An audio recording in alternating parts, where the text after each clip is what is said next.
Mkurugenzi wa ufundi wa shirikisho la soka la Japan, JFA, Masanaga Kageyama, miaka 58, amehukumiwa nchini Ufaransa baada ya kupatikana na hatia ya kutazama picha za ngono za watoto, child pornography, akiwa ndani ya ndege ya shirika la Air France, kwa mujibu wa taarifa kutoka Al Jazeera na Kyodo News. Kageyama alikamatwa mwezi Septemba 2025 katika uwanja wa ndege wa Charles de Gaulle, Paris, baada ya abiria wenzake kumuona akitazama video hizo zisizofaa akiwa kwenye safari kutoka Japan kuelekea Ufaransa. Mahakama ya Bobigny iliyosikiliza kesi hiyo ilimhukumu Kageyama kifungo cha miezi 18 kwa msamaha, suspended sentence, ikimaanisha hatapelekwa gerezani mara moja, ila ataendelea kuwa chini ya uangalizi wa kisheria kwa kipindi hicho.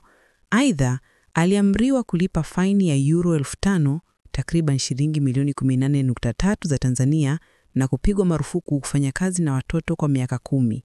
Pia amewekewa zuio la kuingia tena nchini Ufaransa kwa miaka 10 ijayo.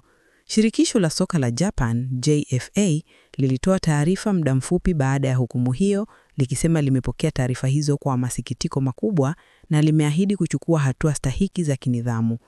Kageyama, ambaye amewahi kuwa kocha wa timu ya vijana ya Japan U20, amekuwa sehemu muhimu ya programu za maendeleo ya wachezaji chipukizi nchini humo kwa miaka mingi. Hata hivyo, kisa hiki kimeibua mjadala mkubwa kuhusu maadili ya viongozi wa michezo na uwajibikaji katika taasisi za soka.